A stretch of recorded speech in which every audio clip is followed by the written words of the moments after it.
me if there are any errors. Please feel free to give me some feedback towards the end. I'll be happy to have some for my improvement. So we'll start with singing a nice bhajan, and I'll try and bring it on the screen if I can share. Do I have the option to screen share? Yeah. Sure, Prabhu. I just connected it to the YouTube, so I was busy with that. And then I can make you make host now, co-host. Co-host. Yeah. Okay, perfect.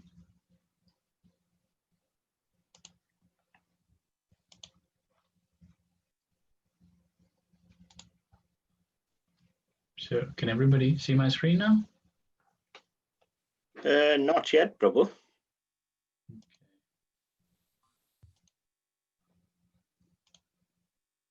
Now, perhaps? Yeah, wonderful. Okay, so that's Radha and Krishna. We are observing this month of Purushottam. We'll speak a little bit about that also.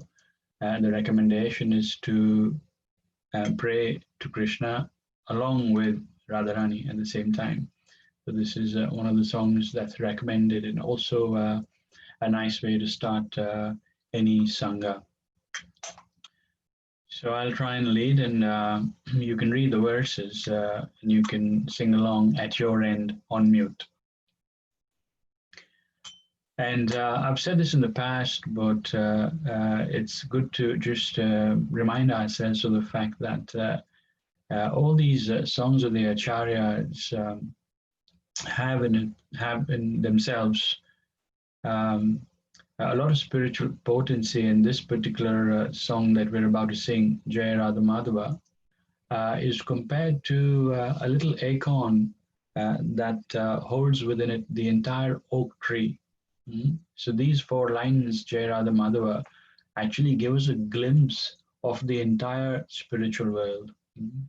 It has the gopis, it has Giridhari, it has Yashoda Mata's reference, it has Yamuna's reference. All the places of pastime of Radha and Krishna are included in this song.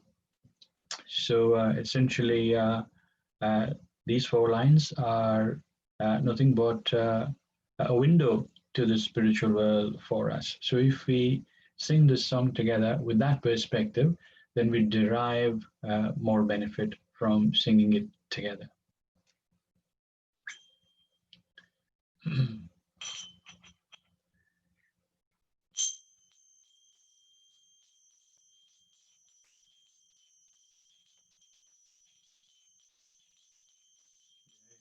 Radha Madhava Kunja Vihari Jayo Radha Madhava Kunja Vihari Jaya Gopi Jana Vallabha Girivaradhari Gopi Jana Vallabha Girivaradhari Jaya Radha Madhava Kunja Vihari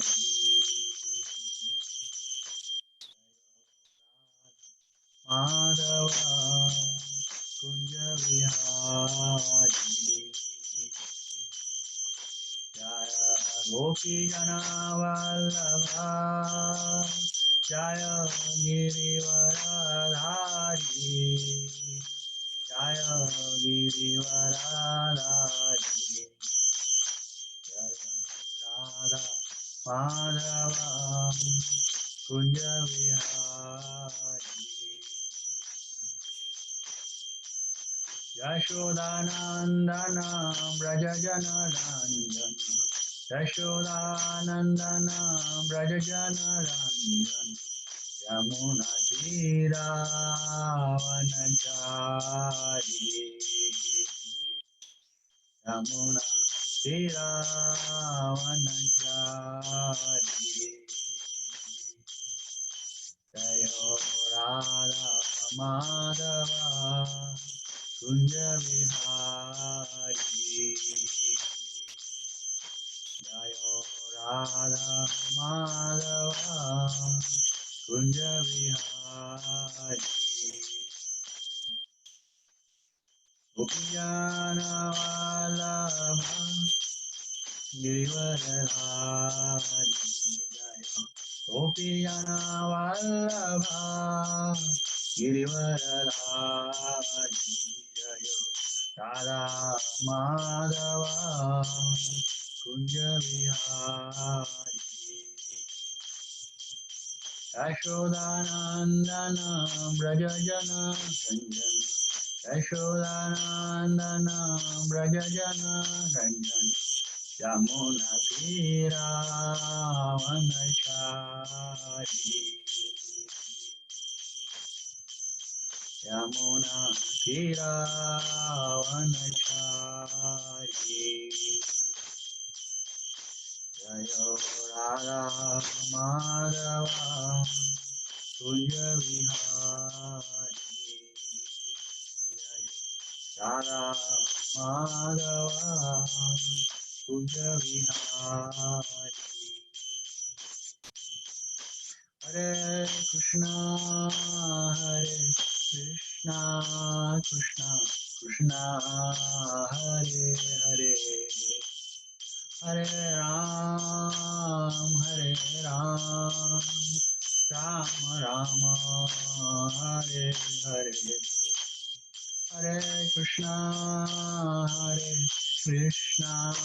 Krishna Krishna Hare Hare Hare Ram Ram Rama Hare Hare Hare Krishna Krishna Krishna Hare Hare Hare Ram Ram Hare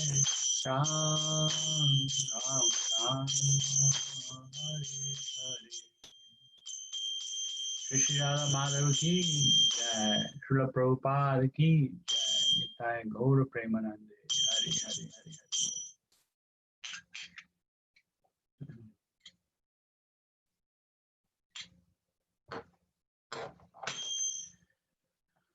Om Jnanatimirandasya Jnananjana Shalakya Chakshurunmitam Yena Tasmai Shri Gurave Namaha.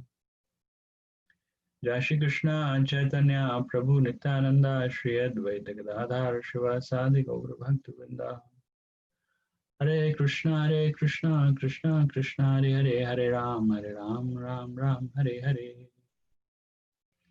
So Hare Krishna once again, all the dear devotees of ISKCON Manchester and the wider congregation.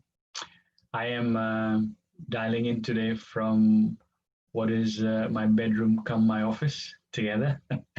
I'm sure in the times that we are going through, all of us have had to make some or the other adjustments.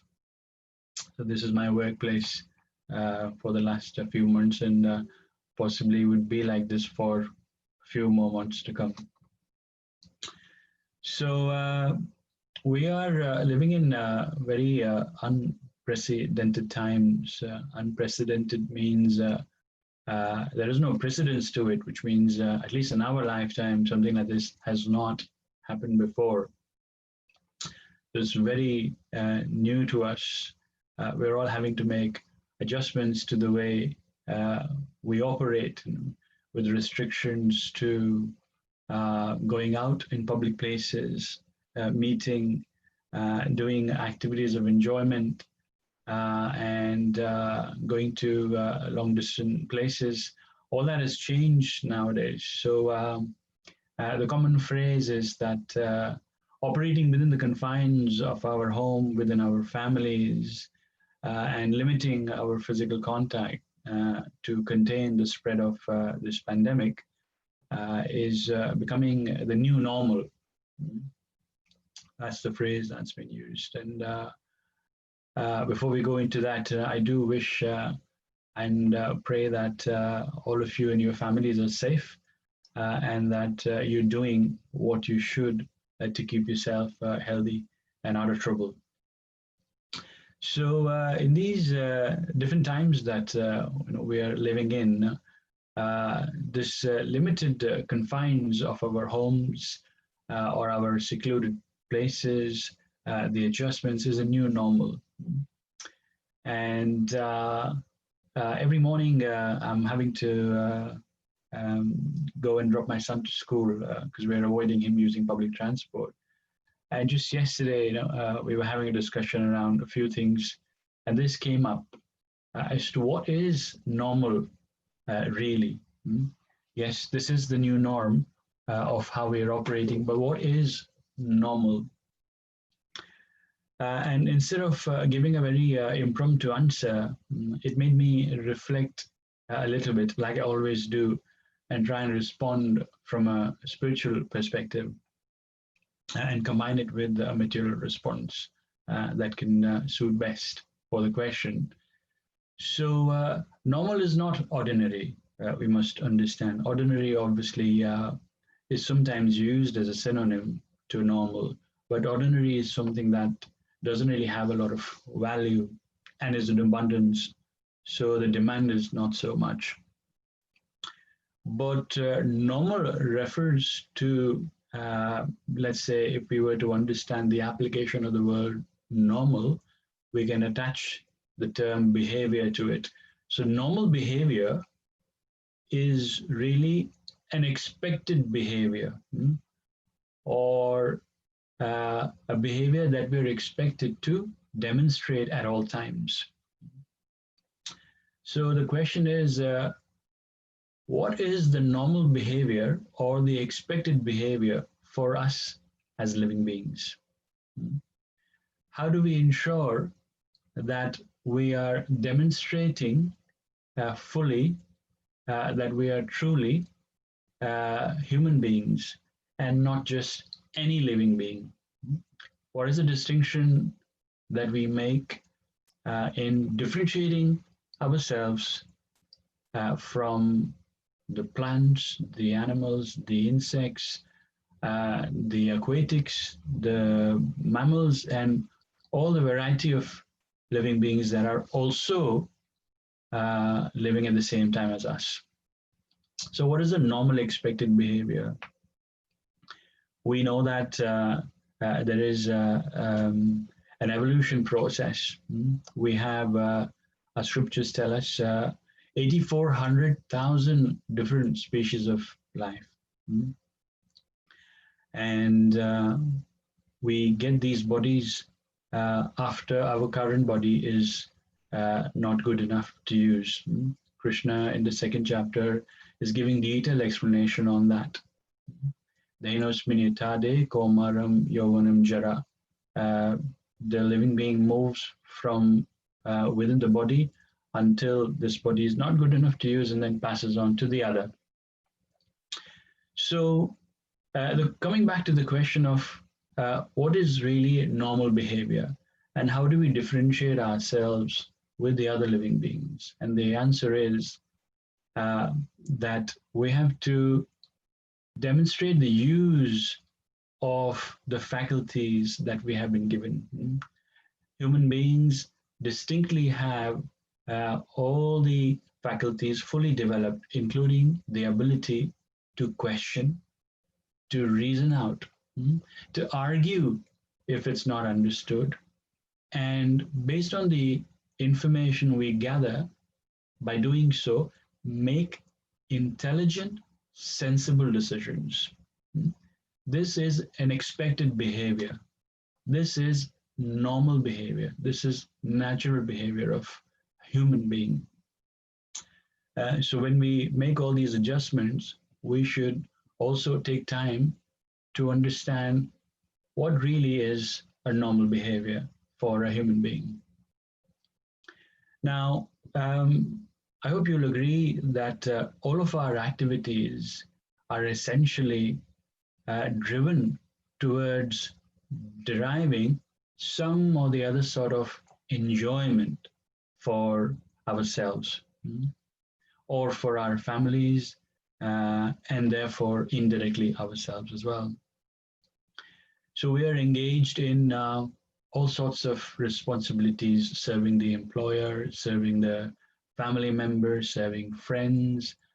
Some people take up to serving the country or the society. There are different forms of uh, activities that people engage in to derive a certain sense of enjoyment or satisfaction. And that's the basic nature of every living being. We are eternally in the pursuit of some or the other degree of happiness. Mm. So once our dear Prabhupada, he was traveling and he was asked by a reporter, he said, so Swamiji, what is the purpose of life? And Prabhupada replied, the purpose of life is to enjoy. Chant, dance as much as you can, and when you're tired, take some Krishna Prasadam and rest. That is our formula in the Hare Krishna movement. So the point here is that it is a propensity, natural propensity of a living being to engage in a pursuit of happiness. But because we are human beings and we have the additional faculty of intelligence, as discussed earlier, we must make sensible decisions, meaning to say that our enjoyment must not be at the expense of other living beings. So when we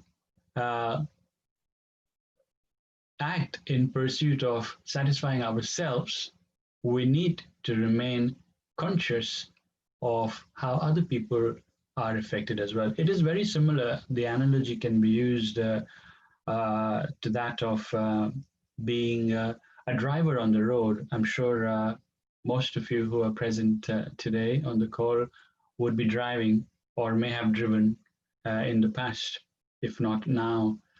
So a driver on the road, when he gets on the public roads, he cannot drive in a way that he desires according to his own whims and fancies. When he gets onto the road, first of all, he has to fulfill all the criteria to get on the road. And then when he gets on the road, in his desire to fulfill his need to get from point A to point B, he must at all times be conscious of the desires, similar desires of other road users who are also traveling and using the same facility. So the analogy applied to the human beings is when we act in pursuit of our own sense enjoyment, we have to be conscious of the needs and the desires of other living beings at the same time. And it is not limited to humans alone. We have to consider animals, we have to consider living plants, we have to consider everything that exists in nature as living. That, as per the scriptures, would be behaving in the most responsible manner as normal behavior. Anything other than that would be classed as abnormal. Obviously, everybody has a different understanding, and not everybody has access to the scriptures and the Vedic information. But the tendency to operate in a sensitive manner remains with everyone. I'll give you an example of that. So I have a next door neighbor, and because I've only recently, in the last few years, become a house owner here in England. So I always compare notes with my neighbors to see what are the right things to do to maintain the house. So we were discussing that August, September is a season where you see a lot of uninvited creepy crawlies get into your house, spiders I'm referring to. So I simply said, I just grab them with a tissue and throw them out of the house. We don't kill. And surprisingly enough, my neighbor was a step further. He says, well, no, if you grab it by a tissue, I'm worried that I might break his legs. So I get hold of a big bottle, grab the spider, cover it, and let it free fall, and then take it outside in the garden and dispose him like that. And he is the same person who, on a weekend, will eat a few birds and do a few other things which would not be in line with the laws of nature. So the point here that I'm trying to make is that there is a natural tendency for everybody to act in the pursuit of our own sense enjoyment and be sensitive to others. But the issue here is that if we remain self-centered and if our uh, activities of enjoyment are centered towards satisfying ourselves alone, then in time we tend to interfere with others because our own enjoyment becomes paramount. Our own satisfaction becomes primary compared to anybody else.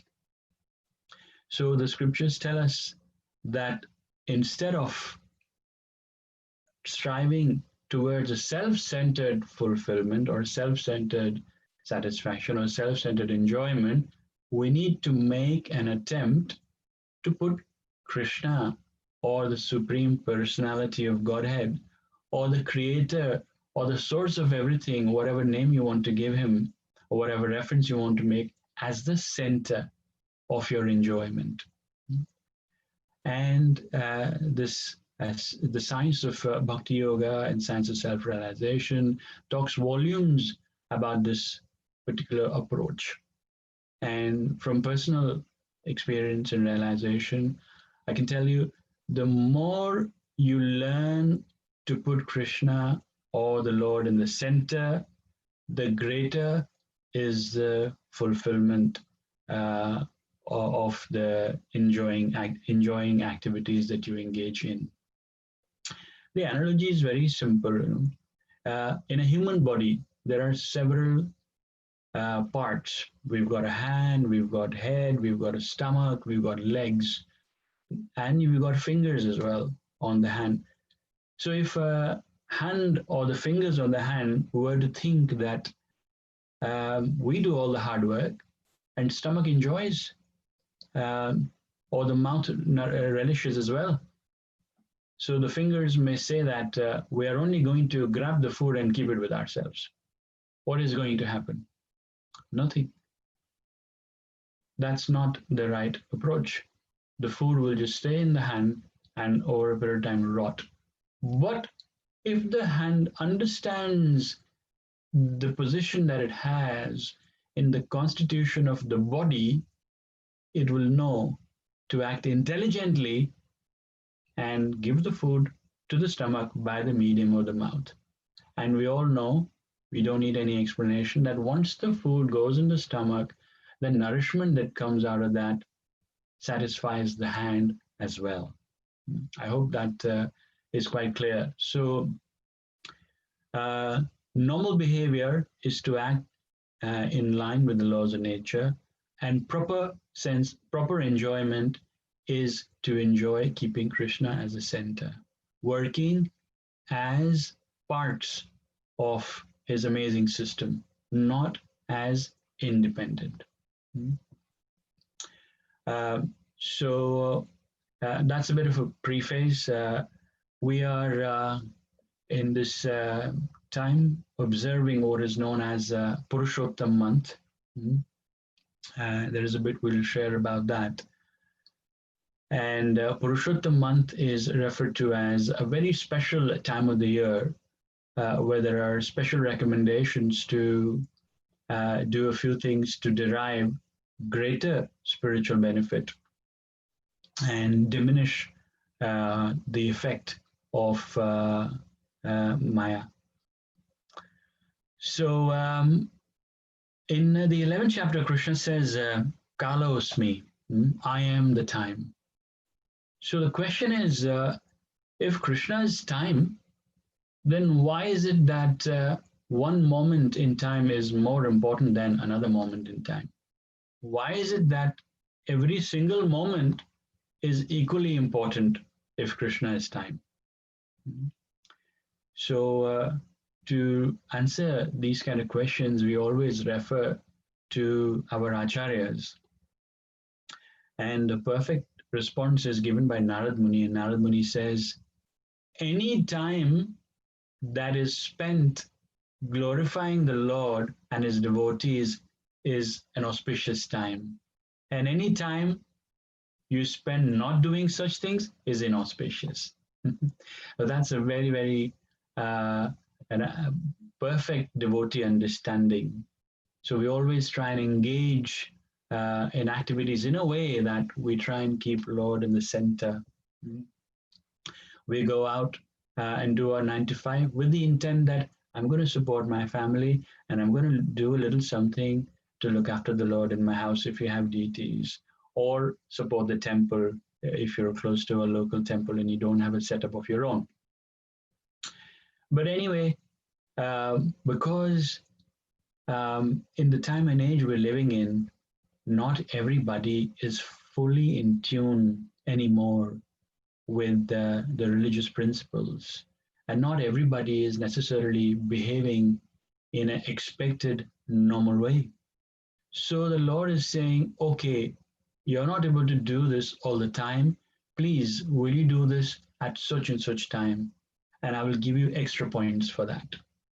So, like that, there are several injunctions in the scriptures to perform these activities, especially for those who find it difficult to stay in tune all the time. For pure devotees, it is no problem. They are in a fully self-realized state, and they will always and always act on a platform of righteousness and constantly meditate on the name and the form of the Lord and constantly think of improving their services. But for those of us who are not there as yet, there are several recommendations and several prescribed items which can help us advance further. And Krishna is giving you some special credit for doing these bits. So Purushottam month is one such month, and Purushottam month is also known as Adhik Mas. So there are two names to the month, and I'll just try and share a bit from what I've understood listening to several devotees over the last few days. So the term Adhik means additional or extra in Hindi or Sanskrit. And a very mathematical understanding of the term Adhik Mas is explained like this. So you have the sun in the center of the solar system, and then you have the planets that are going around it in their own orbits. But around the planets, there are satellites that are going around the planets themselves. So sun's going around, so Earth is going around the sun, and the moon's going around the Earth. This is from basic geography classes. So without going into too much detail, a very, very simple understanding is you have the moon when it's full. That's called the new moon stage. And you know when the moon moves around the Earth, from the full moon state, it starts to wane, and then comes a night where there is no moon. And then from the no moon night, it starts to wax and becomes full moon again. That's a lunar cycle, from new moon to new moon to no moon, and then new moon again. This one lunar cycle takes about 29 and a half days. 29 and a half days of lunar cycle multiplied by 12 is equal to 354 days of the year. So a lunar calendar is 354 days, whereas a solar calendar is 365 days. So basic maths will tell you that there is a difference of 11 days. So essentially, the extra month is nothing but a one more lunar month that is put in place to balance the difference between the lunar and the solar cycles. Now, 11 days add up to 33 days over 3 years. So every 3 years, you'll have an additional lunar month. It's not exactly 3 years, it's about 2 years and 8 months, something like that. So the Adhik Mas position can change a little bit. It wouldn't always be in the time that we're observing this year. When it comes again, 2 year, 8 months later, it might shift a little bit. So long story short, the Adhik Mas or the extra month is essentially one extra month brought in place from a astronomy point of view or astrology point of view to bring the lunar and the solar cycles together, to reconcile the two. So that's the meaning of the word Adhik. Now, scriptures tell us that in the spiritual sense, everything in creation is personified. Everything is personified. From a material point of view, you would go to River Ganga and think that it's just a water body. There is just water flowing from Gangotri to all the plains and it's doing its job. But we know from studying Shastras like Bhagavad Gita and Srimad Bhagavatam and Mahabharata that Ganga personified is the mother of one of the greatest devotees of the Lord. He's Mahajana, so great that he's called a Mahajana. Bhishma Pitama is the mother of Bhishma Pitama, married to King Dushyant. We all know the story. So the water bodies are personified. Similarly, as devotees, we worship Tulsi plant. Tulsi, from a material standpoint, is simply a little plant. Sometimes we refer to as basil as well. But devotees understand the spiritual significance, and we also recognize the fact that she has a personification as well. She's known as Tulsi Maharani or Vrinde Devi. Vrinde Devi. Reflect on the term Vrinde Devi. She's responsible to run the affairs of Vrindavan. So Vrindavan is from Tulsi Devi. Vrindaswan. So when we last went to Vrindavan, we went to Vrindakund as well. She has her own little place like the headquarters, and she has at her disposal thousands and thousands of parrots or shukas. And she's responsible for organizing the settings in Vrindavan for Radha and Krishna to have their pastimes. So as devotees reading the scriptures, we understand that everything in nature has a personification. Similarly, the sun, the moon, they all have their own personifications. Likewise, the months also have personification. So this Adhik Mas is also presided by a deity, a female deity.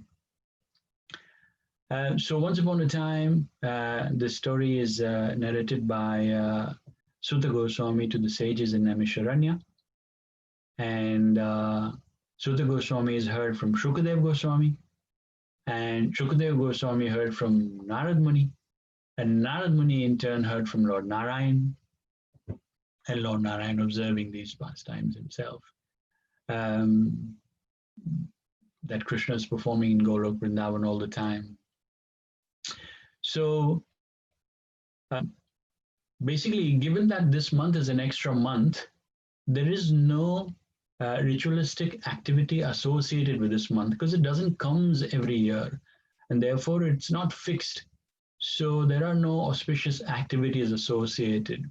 So once all these month presiding deities were having a gathering, and because of the fact that the Adhik Mas deity didn't have anything to her credit, she got rebuked and she got insulted, and everyone said, Karthik said, I have Govardhan Leela in me, Devapal Dipavali, and someone else said something else. And Adhik Mas deity didn't have anything to say. So she got really upset. And uh, in that mood, she approached Lord Vishnu, and Lord Vishnu consoled her and decided to take the Adhik Mas deity all the way to Golok Vrindavan, holding her hand. And in Golok Vrindavan, Krishna was performing pastimes with the gopis.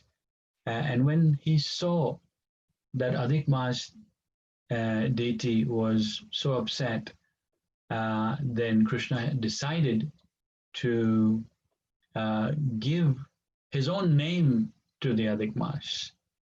And we are going to, if we have time, read the 15th chapter today, which is titled 15th chapter from the Bhagavad Gita. It's titled Yoga of the Supreme Person.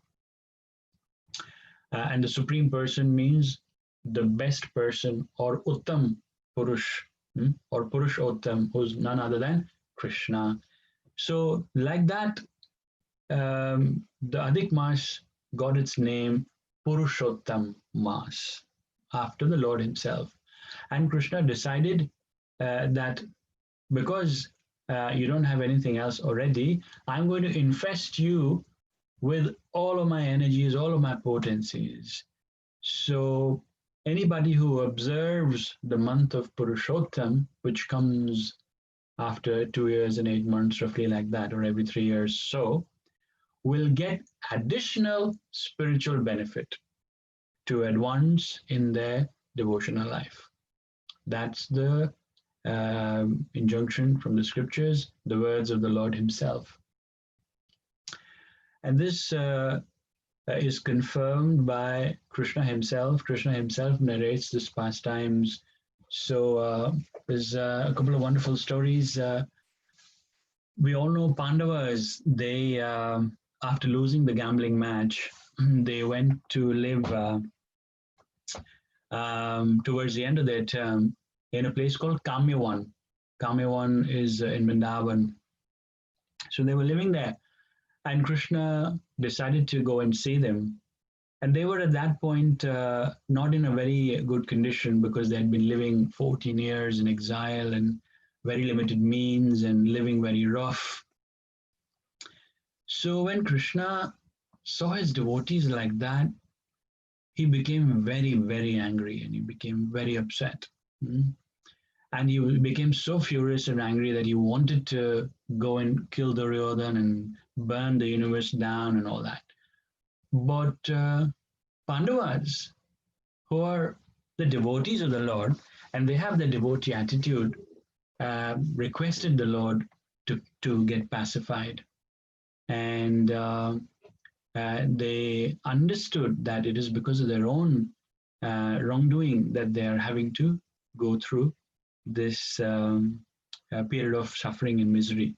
And Krishna confirms that yes, Pandavas, even though you are very dear to me, but because you did not observe the month of Purushottam as per the recommendation of the scriptures, that is the reason why you're having to go through this trouble. And then Krishna sits down and takes some time to explain the glories, like Sutta Goswami shared with the sages of Naimisharanya. There is another story in this regard about Draupadi. Draupadi, we all know, is the queen of the Pandavas. So in previous life, Draupadi was actually the daughter of a very learned, very elevated sage, Medhavi. Um, and he was a self-realized person, and he was chanting the glories of the name all the time. So that sage had a daughter, which was Draupadi in his in her previous lifetime. So Draupadi's mother in previous lifetime died at a very young age, and her father was more inclined to simply remain in constant meditation of the Lord, and didn't really manage to do very well in terms of looking after the needs of her daughter, who was growing day by day to become a very, very beautiful person. So Draupadi, living as the daughter of the sage, used to look at her friends who had got married and had got children, and she used to get sad, not being able to enjoy the family life, which she was observing everybody else was enjoying. Again, the enjoyment propensity of the living being. So, like that, she passed her life serving her father, and eventually the sage died, which made her even more sad. So, after a few days, Durvasa Muni, who was a friend of the sage, Draupadi's father in the previous life, visited Draupadi, and Draupadi served Durvasa Muni very nicely. And such is the custom that if you serve a Vaishnava devotee, they will generally ask or offer some boons or some blessing. So Draupadi says, you know what my situation is. I don't have a brother, I don't have a father, I don't have any family, I don't have a husband to protect me. Please do something about this. So the Rasamuni understood, but all he said was, in a few months from now, Purushottam Mas is going to arrive as per the calendar. Go observe the Purushottam Mas. He actually didn't refer to it as Purushottam Mas, he referred to it as Adhik Mas. Now, at that point, Draupadi didn't know about the glories of Adhik Mas. And because there were no auspicious activities associated with this month, it was also known as Malamas. Mala means stool or garbage or rubbish, which is of no use. So Draupadi, when she heard the Rasamani, she didn't like the blessing because she was hoping for something instant, because she'd been suffering for a while in her own mind. So she started becoming very angry and upset at the Rasamuni. And the Rasamuni, we all know, has a bad temper. But he understood that she is in distress. So he controlled his temper and forgave Draupadi. So he didn't curse her, but he said, you have offended the Adhik Mars. For that, you will have to suffer and bear the consequences. So she immediately lost her beauty. She immediately lost her bodily effulgence, and she became very wrinkled and diseased. And she at once realized the offense she'd made.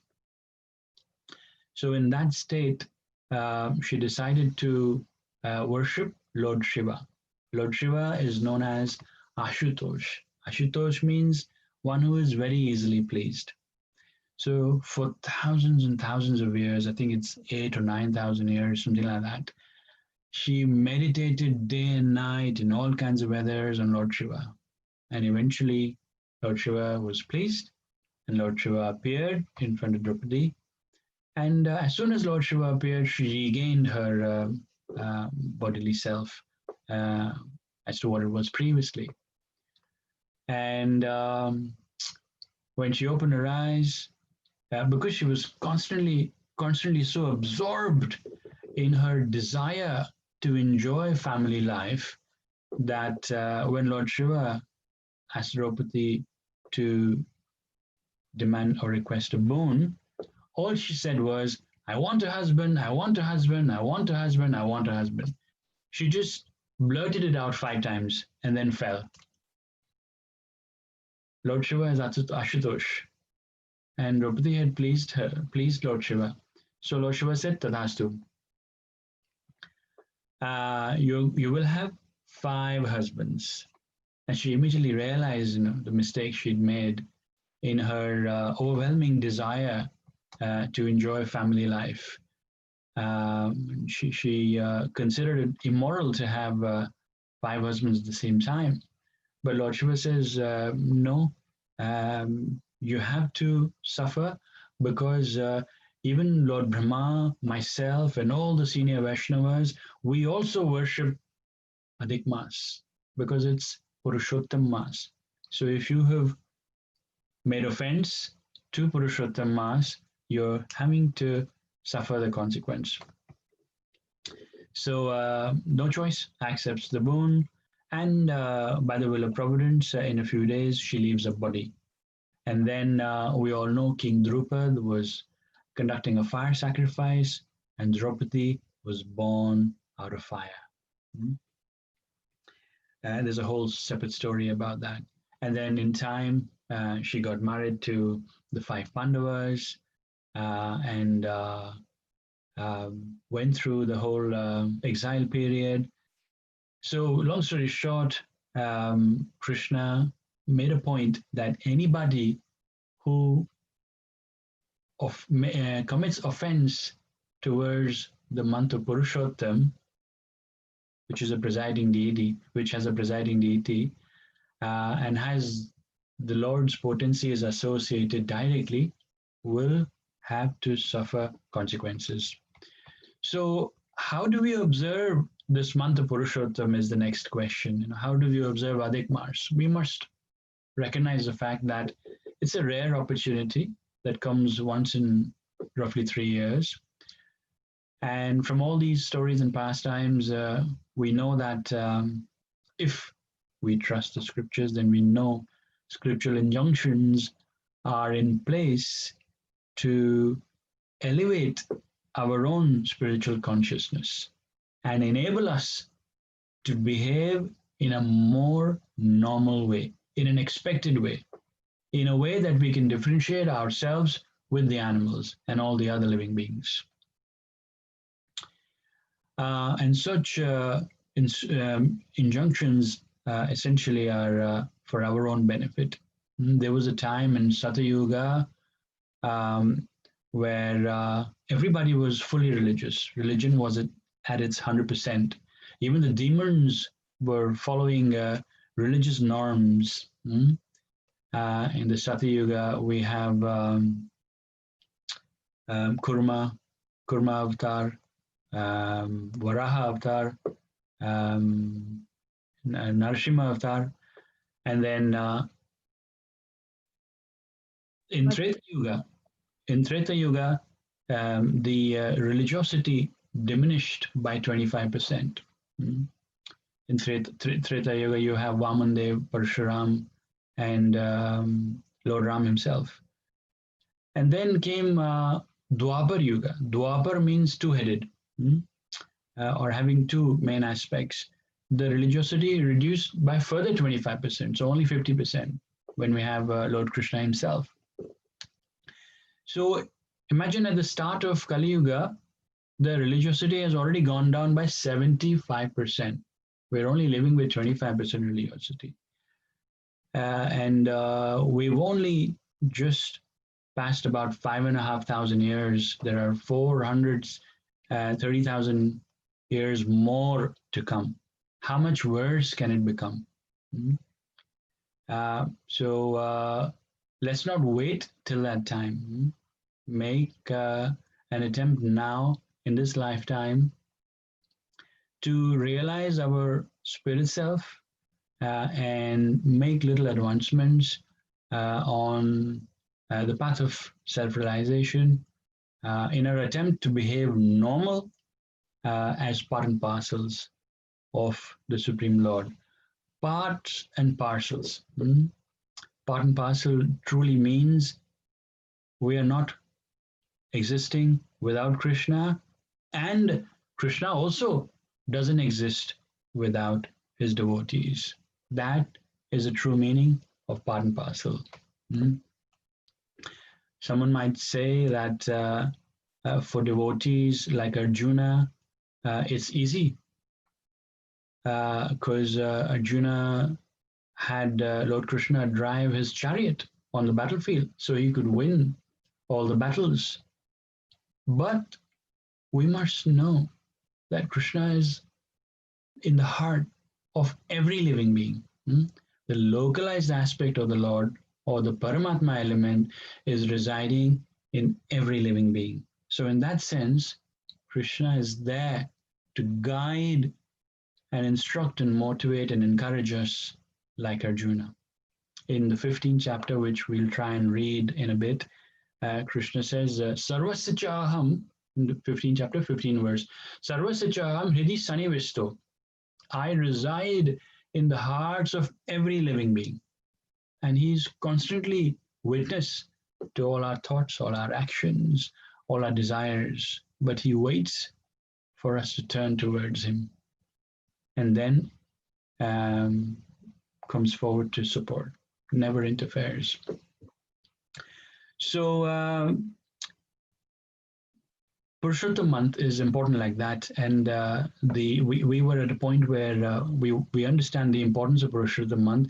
What is the recommendation to observe or to follow this month of Purushottam? Very simple.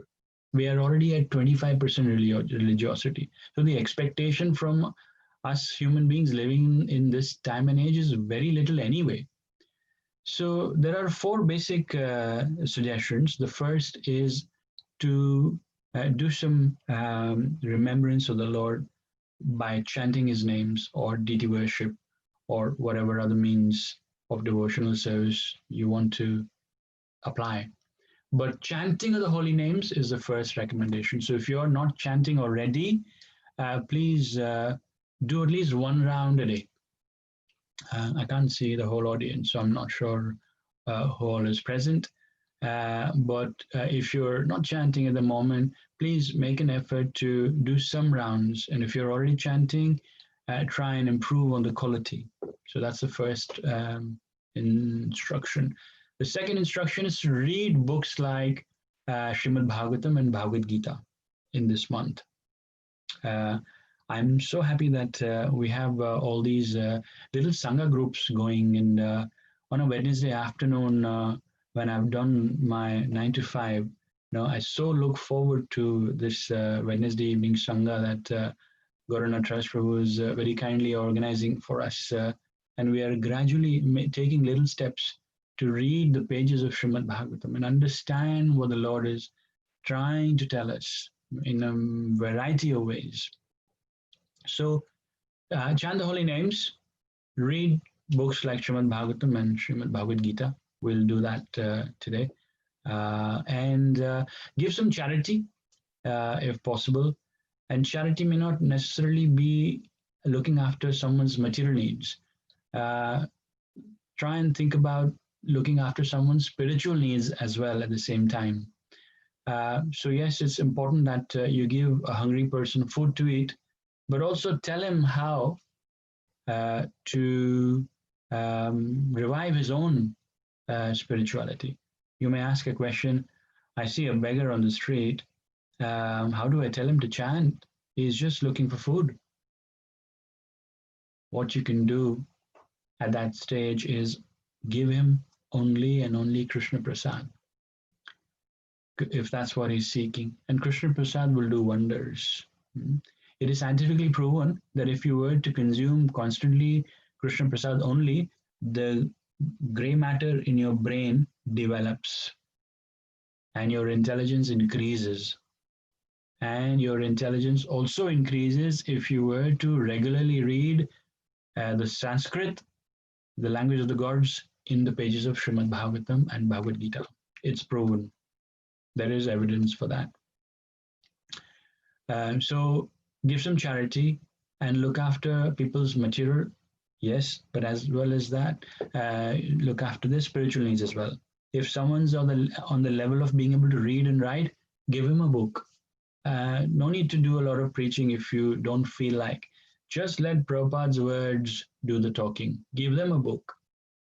And there is a variety that we have to offer. It's not just Bhagavad Gita and Srimad Bhagavatam. The words of the scriptures have been translated in a variety of small books that you can choose to give as a gift in charity to a friend or a family. And last, very simple as if possible, offer a ghee lamp in your house to the deity, or a picture of the Lord, or just to the holy name. That's also equally good. The understanding is that you can do a spiritual activity any time of the year, but if you do it in the Adhik Maas or the Purushottam Maas, no more Amal Maas, the benefit is 16 times more, even bigger than performing activity in the month of Kartik, which is going to come very soon as well. So such is the importance of the month of Purushottam. And this is as much as I had to share on the Purushottam Maas and its importance. What I would like to do is, in the pages of Bhagavad Gita, the 15th chapter is referred to as Yoga the Supreme, or it's also known as the Purushottam Adhyaya. So, there are only 20 verses. Whether we are able to do it before or after, let's do it together. We still have some time, and at least you would have one takeaway. If all that I said didn't really make a lot of sense, then at least you would have read a full chapter of the Bhagavad Gita in this Adhik Maas. So let's make an effort to read. There are only 20 verses. It doesn't mean that there is not a lot to say in there, but the information is packed in each verse and every word. And if you have time, then read the purpose. Srila Prabhupada has very painstakingly put together. But for the want of time, or lack of time, let's just read the translation to the 20 verses of the 15th chapter. So I'm going to continue to share my screen, and I'll take us to the 15th chapter. So I can't see everybody. Can you make it a little bigger? Just plus, if you can click Control plus. That's right, Prabhuji. Yes. Yeah, better now. Much better. Okay, Thank so I would like for anybody to read verses 1 to 6, please. Shall I read? Oh, Is there anybody else? I know Dhruv Swami is quite eager, which is a very good. can we start with Govinda Prabhu? I'm just looking at the order here. Okay. So Govinda Prabhu is on the list, top of the list. So Govinda Prabhu, can you read first 6 verses? Verse 6 1. Yes, please. Text 1. The Supreme Personality of Godhead said, it is said that there is an imperishable banyan tree that has its root upward and its branches down, and whose leaves are the Vedic hymns. One who knows this tree is the knower of the Vedas. Text number 2. The branches of this tree extend downwards and upwards, nourished by the 3 modes of material nature. The twigs are the objects of the senses. This tree also has roots going down, and they are bound to fruitive actions of human society. The real form of this tree cannot be perceived in this world. No one can understand where it ends and where it begins, or where its foundation is. But with determination, one must down this strongly rooted tree with the weapon of detachment. Thereafter, one must seek that place from which, having gone, one never returns, and the surrender to the Supreme Personality of Godhead, from whom everything began and from whom everything has extended since time immemorial. Those who are free from false prestige, illusion, and false association, who understand the internal, who are done with material lust, who are freed from dualities of happiness and distress, and who, unbewildered, know how to surrender unto the Supreme Person, attain to that eternal kingdom. Text number 6.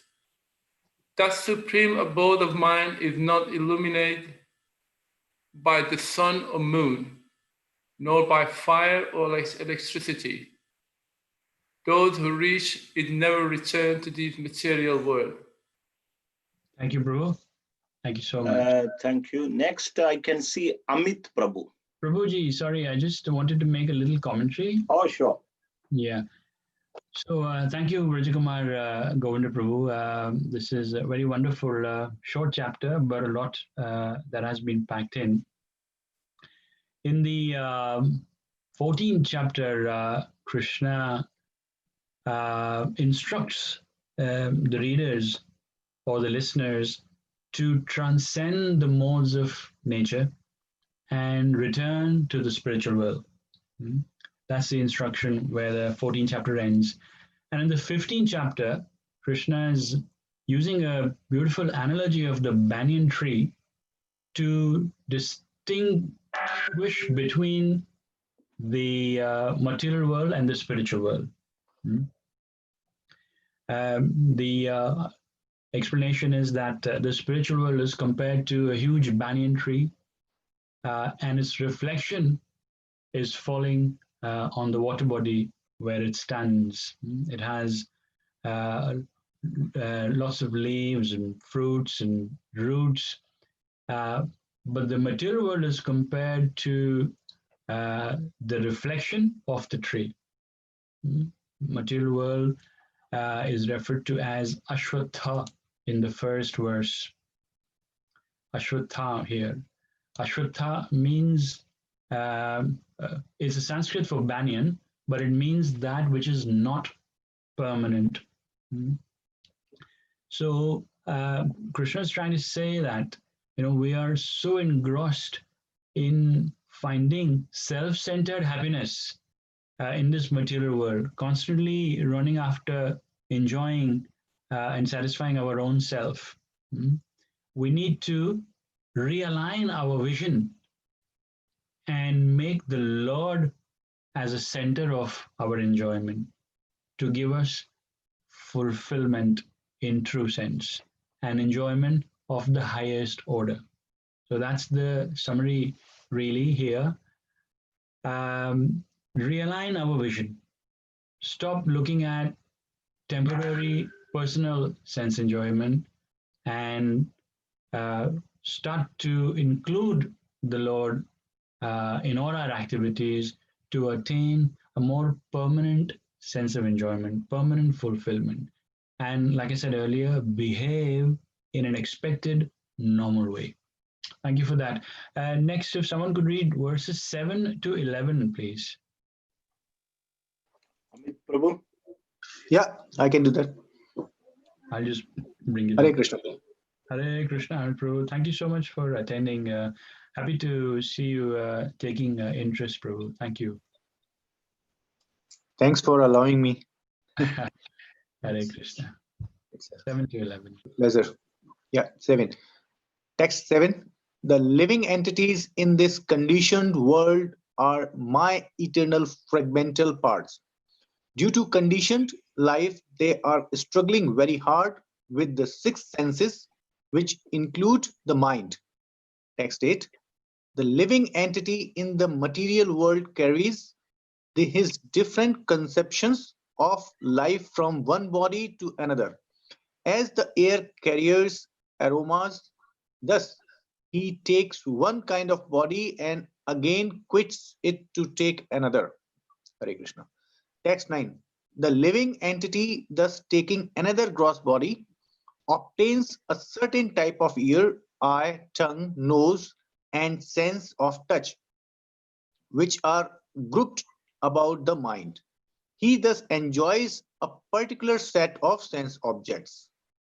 Text 10. The foolish cannot understand how a living entity can quit his body, nor can they understand what sort of body he enjoys under the spell of the modes of nature. But one whose eyes are trained in knowledge can see all this. Text 11. The endeavoring transcendentalists who are situated in self-realization can see all this clearly, but those whose minds are not developed and who are not situated in self-realization cannot see what is taking place, though they may try. Thank Text you. 12. Thank you, bro. 11 is fine. Yeah, Yeah. correct. Thank you so much. Just pause for a quick minute to meditate on this verse number 7, which is a very nice, important verse. Mame vamsha jiva loke jiva bhuta sanatana manasasthandriyani prakristani karsati. This verse confirms our relationship with the Lord. If you come across anybody, or if you get into ever an argument about our relationship with the Lord, this is the verse to quote. The translation is, the living entities in this conditioned world are my eternal fragmental parts. Due to conditioned life, they're struggling very hard with the six senses, which include the mind. So this verse can also be used to refute the Mayavadi concept of merging into Brahman, or the effulgence of the Lord. Krishna is saying, you are my eternal fragmental part. What does the word eternal mean? Forever, never ceases. In the second chapter, there is another verse. Na jayate mriyate va kadachin nayam bhutva bhavitavana bhuya ajo nityam shashvatoyam purano na hanyate hanyamane sharire. So the spirit self is eternal. As living beings, we are eternal.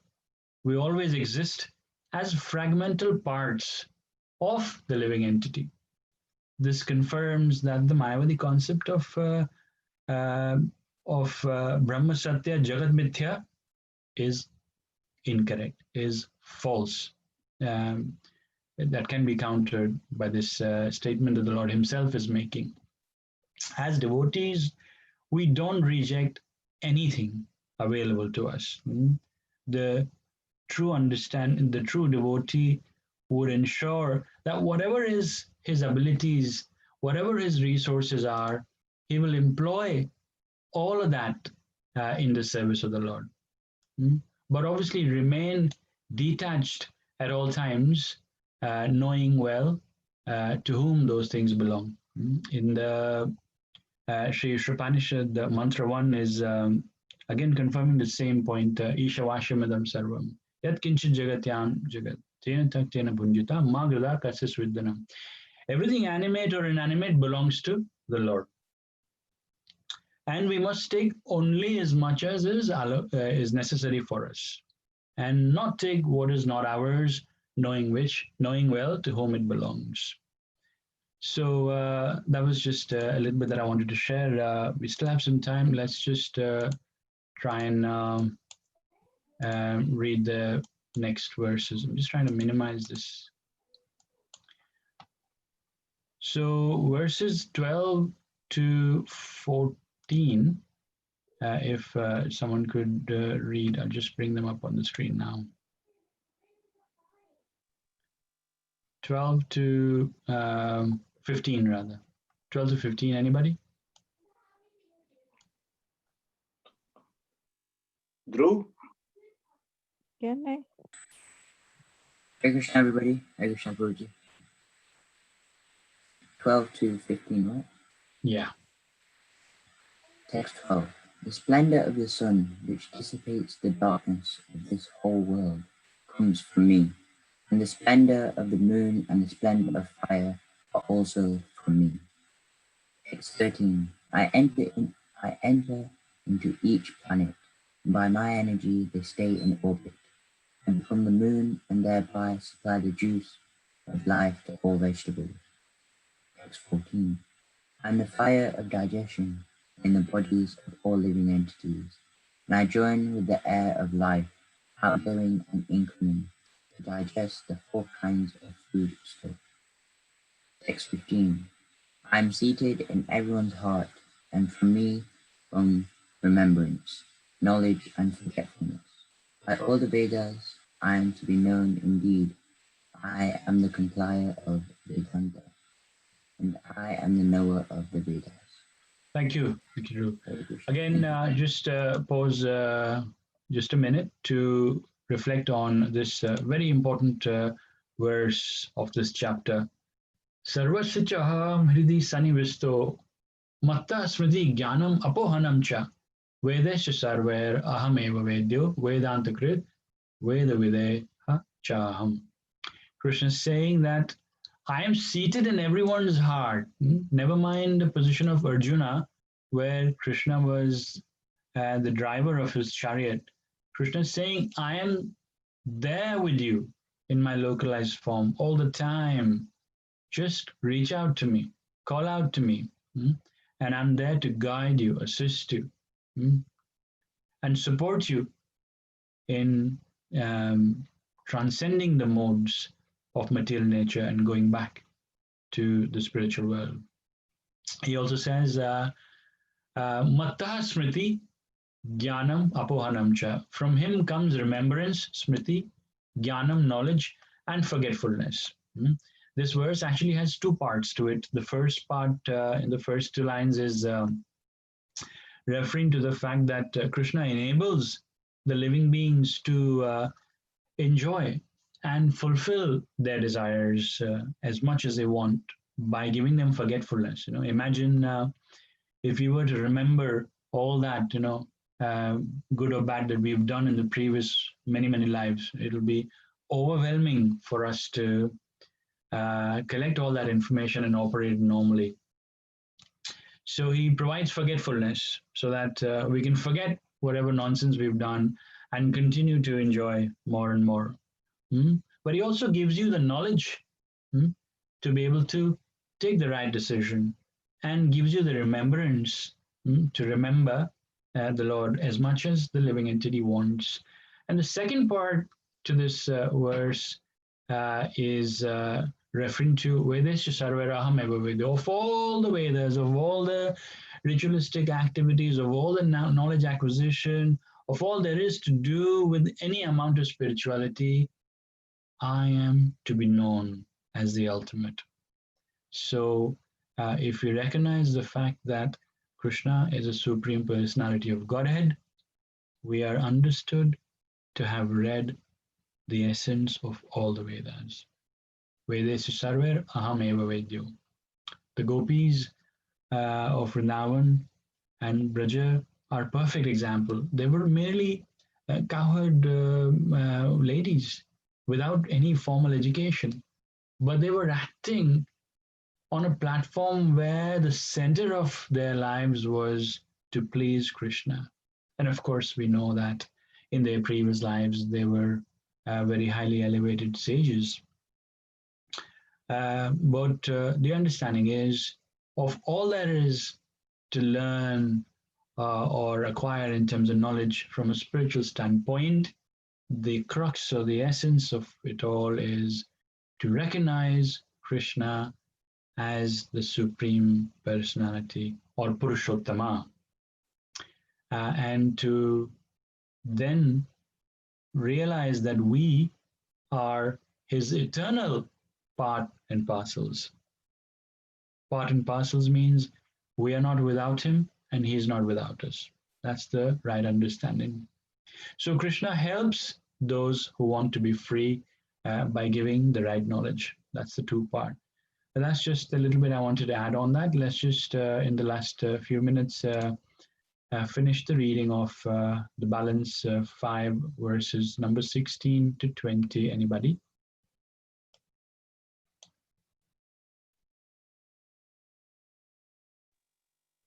Can I read? Yeah, Mataji, you can read. There are two classes of beings, the fallible and the infallible. In the material world, every living entity is fallible, and in the spiritual world, is every living entity is called infallible. Text 17.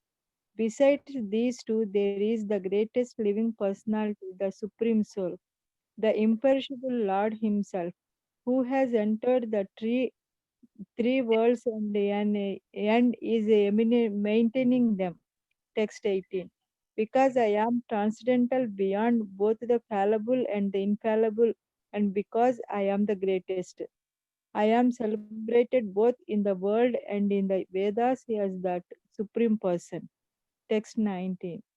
Whoever knows me as the Supreme Personality of Godhead without doubting is the knower of everything. He therefore engages himself in full devotional service to me, O son of Bharata. Text 20. This is the most confidential part of the Vedic scriptures, O sinless one, and it is disclosed now by me.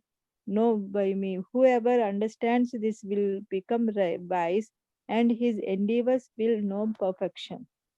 Hare Krishna, Shri Purushottam Adhyay ki Jai. Thank you very much, Mati Mataji, for reading that. It was very nice. Thank you everyone for participating.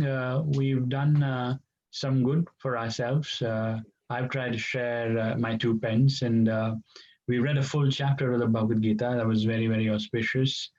And we've done it in a reasonable time. I've made a few suggestions for you to reflect upon if you're not already up to it. And if there are any questions, queries, comments, then we can have them now.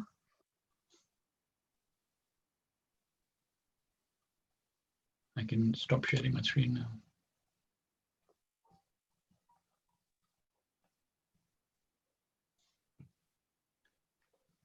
So silence is golden. Just 1 second. Let me check anything on the YouTube in case Yeah. if anyone is saying anything there. Yeah. So no questions there. Yeah, and yeah. So if nobody has any comments or questions, so from my side, thank you so much for nicely, very lucidly explaining the importance of Purushottam Mass. It was so wonderful. And also that, we managed to read the entire 15 chapter translation. That was very wonderful. And thank you for motivating everyone. Appreciate it. I think Amit Prabhu, do you want to say anything? He opened his camera. Yeah, basically, I would rather say what I reflect upon these things. That I feel like every soul has its own journey. So sometimes when you release a certain statement, if there are different people, they will perceive things in their own status, as per their own status. So what I do at times, if I can't follow up properly or something is not that clear to me, I park it for a later time and move on, because with my kind of a capacity, I might not be able to observe entire SAR in first go. So I will come back again and redo the things. I believe if this is okay, because forcing myself and understanding entire stuff in first go may make it a little bit tough for me. Yes, that's absolutely fine, bro. So we all have our own journeys that we've taken, and believe it or not, it took me 16 years or more to come to a stage where I was ready to dive in. started my journey in the year 1995 in Pune, I know. Sri Sri Radha Kunjibari Temple, India. It wasn't until I came to Manchester and had the Association of Devotees and got the opportunity to serve and got a lot of guidance. I remember going ISKCON of, I think, Greater Kailash or some and doing some work there. And I do remember those days. Yeah, you've been, part of my journey for longer than a lot of other people. So we all have our own journeys to make, and we can take our own time. I think the only thing I would say here is that just keep up with the process and don't give up. Have faith. The devotional ladder starts with Shraddha, which is faith. We've discussed this. Then you start to have sadhu sangha, which is associating with like-minded people who are also on the same page as you. And then when you get in touch with like-minded people, you do bhajan kriya. And bhajan kriya is chanting and glorifying the holy name and the Lord and his devotees. And by doing all these three things, you automatically get to the fourth stage, which is anartha nivritti. Anartha nivritti means getting rid of all the sinful desires and your balance of bad credit. So instead of trying to get rid of the bad habits straight away, you are much better following the process and just keeping up with it and gradually get there. Yeah. Well, Hare Krishna, Prabhu. Got that. Yeah. Okay, so if there are no other comments, then I'd like to thank once again everyone, whoever viewed or will view later on the recorded session. Gauranga Prabhu, over to you for some closing comments. Yeah, I've already made some comments. Once again, thank you very much. Very nicely explained the importance of Purushottam Mass and how it appeared actually, Purushottam Mass, and so nice. And you're given what can be done in the month of Purushottam Mass. I wish everyone a very happy Purushottam Mass, and we shall see you all on Sunday. Hare Krishna. Thank you very much. Hare Krishna. Hare Krishna, Prabhu. Thank you very much. Hare Krishna.